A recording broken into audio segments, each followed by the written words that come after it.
여러분 안녕하세요. 오늘은 조금 무거운 주제지만 누구나 한 번쯤은 고민해본 이야기를 해보려 합니다.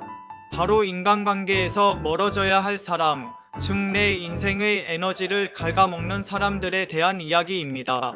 우리는 태어나는 순간부터 인간관계 속에서 살아갑니다.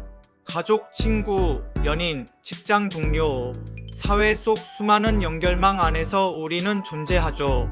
하지만 모든 관계가 우리에게 좋은 것은 아닙니다. 오히려 어떤 관계는 우리의 자존감을 깎아내리고 삶의 방향을 흐리게 만들기도 합니다. 오늘은 그런 관계를 구체적으로 구분하고 왜 멀어져야 하는지, 그리고 어떻게 자연스럽게 거리를 둘 수 있는지 함께 이야기해 보겠습니다. 1. 당신의 에너지를 빼앗는 사람. 첫 번째로 당신의 에너지를 지속적으로 빼앗는 사람입니다. 그들은 늘 불평과 부정적인 말로 대화를 시작합니다. 세상은 불공평해. 넌 그래도 좋겠다. 그게 뭐 대단한 일이야. 이런 말들은 단순한 투정처럼 들릴 수 있지만 오랜 시간 곁에 있으면 우리의 정서적 에너지를 점점 고갈시킵니다. 이들을 에너지 뱀파이어라고 부르죠. 처음에는 그들의 이야기를 들어주며 위로하려 하지만 결국엔 우리가 지치고 아무것도 하고 싶지 않게 됩니다. 이런 관계는 배려가 아닌 소모로 끝나기 쉽습니다. 이런 사람들과는 명확한 경계를 그어야 합니다. 도와주고 싶다면 네가 그렇게 느낀다는 건 이해까지만 말하고 그 이상의 감정적 에너지를 쏟지 않는 것이 좋습니다. 2. 비교하고 경쟁하려는 사람. 두 번째로 당신을 늘 비교 대상으로 삼는 사람입니다. 이들은 자신의 우위를 확인하기 위해 남을 평가하고 비교합니다. 나는 이만큼 하는데 너는 왜 그래? 그거 나도 예전에 해봤는데 별거 아니다. 보라. 이 말들의 숨은 메시지는 넌 나보다 못하다입니다. 이 관계 안에선 진정한 존중이나 공감이 자랄 수 없습니다. 항상 긴장과 열등감이 따라오죠. 건강한 경쟁은 성장의 원동력이지만 비교를 위한 경쟁은 상대를 깎아내려야만 존재할 수 있는 관계입니다. 그 안에 머물면 어느 순간 나도 모르게 스스로를 의심하게 됩니다. 그럴 땐 단호히 선을 긋는 게 필요합니다. 너랑 나의 길은 달라. 이 한마디가 그 관계의 독을 줄이는 시작이 될 수 있습니다. 3. 한쪽만 주는 관계.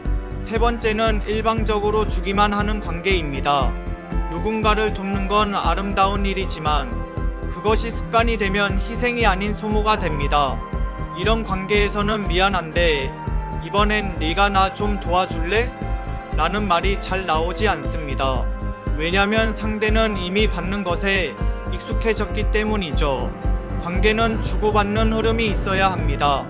감정도, 시간도, 배려도 서로 오가는 순환이 있어야 건강합니다. 한쪽이 계속 주기만 하면 결국 불균형이 생기고 그 불균형은 곧 피로감과 무기력으로 바뀝니다. 사람이 나쁜 게 아닙니다. 그저 그 관계의 패턴이 건강하지 않은 겁니다. 이런 관계에서는 잠시 거리를 두고 스스로를 회복할 시간을 갖는 게 필요합니다. 4. 진심이 아닌 계산으로 다가오는 사람. 네 번째는 진심이 아닌 이익 계산으로 다가오는 사람입니다. 이들은 친절하지만 그 친절에는 조건이 숨어 있습니다. 이 사람과 가까워지면 내가 얻을 게 있겠지. 이런 계산이 깔려있는 관계는 진심이 닿지 않습니다. 그들은 당신의 기분보다 자신의 이득을 우선합니다. 도움을 줄 때도 결국 언젠가 되갚으라는 신호를 남깁니다. 겉으로는 좋은 사람처럼 보이지만 시간이 지나면 그 관계가 늘 불편하고 조심스러워집니다. 인간관계는 거래가 아니라 공감이어야 합니다.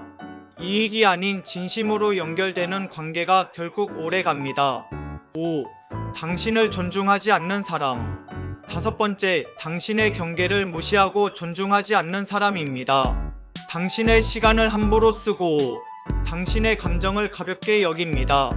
농담이라는 이름으로 상처를 주거나 그건 내가 예민한 거야 라며 감정을 무시하기도 하죠. 이런 사람들과의 관계는 당신의 자존감을 서서히 무너뜨립니다. 내가 너무 예민한 건가? 내가 이상한가? 이런 생각이 들기 시작하면 이미 경계가 무너진 겁니다. 진짜 관계는 서로를 불편하게 하지 않습니다. 상대가 불편하다면 그건 감정의 문제가 아니라 존중의 부재 때문입니다. 6. 성장하지 못하게 붙잡는 사람. 마지막으로 당신의 성장을 방해하는 사람입니다. 당신이 새로운 도전을 하려 하면 괜히 힘들게 왜 그래? 그거 해봤자 소용없어. 이런 말로 당신의 가능성을 꺾어버립니다. 이들은 변화가 두렵습니다. 당신이 성장하면 자신이 뒤처질까봐 불안해하죠. 그래서 무의식적으로 당신을 지금의 자리에 묶어두려 합니다. 하지만 인생은 변화하고 성장하는 과정입니다. 그걸 막는 사람은 결국 당신의 시간을 훔치는 사람과 다르지 않습니다. 때로는 함께 시작한 사람이지만 같이 성장하지 못하면 결국 다른 길을 가야 합니다. 관계도 멈춤을 선택해야 할 때가 있습니다. 마무리 멀어지는 것은 끝이 아니라 시작. 우리는 종종 멀어진다는 걸 나쁜 일로 생각합니다. 하지만 사실 멀어진다는 건 새로운 관계를 맞이할 공간을 만든다는 뜻입니다. 사람은 누구나 변합니다. 나도 변하고 상대도 변하죠. 그 변화의 속도가 다를 뿐입니다. 진짜 중요한 건 그 변화 속에서도 나 자신을 지킬 수 있느냐입니다. 인간관계에서 멀어진다는 건 미움이 아니라 선택입니다. 내가 더 건강해지기 위한, 그리고 더 나은 관계를 만나기 위한 선택이죠. 혹시 지금 떠오르는 사람이 있나요? 그렇다면 너무 죄책감 느끼지 마세요. 당신이 이 관계를 떠난다고 해서 나쁜 사람이 되는 건 아닙니다. 오히려 자기 자신을 존중하는 첫걸음일 뿐입니다. 요약하자면 멀어져야 할 사람은 이런 유형입니다. 당신의 에너지를 빼앗는 사람, 끊임없이 비교하고 경쟁하려는 사람, 일방적으로 주기만 하는 관계, 진심이 아닌 계산으로 다가오는 사람, 당신을 존중하지 않는 사람, 당신의 성장을 막는 사람. 이 6가지 중 단 하나라도 해당된다면 그 관계를 다시 점검해 볼 때입니다. 당신의 평화는 누군가의 눈치보다 중요합니다. 내 마음이 평온한 관계, 서로가 존중받는 관계, 그게 진짜 인간관계의 시작입니다.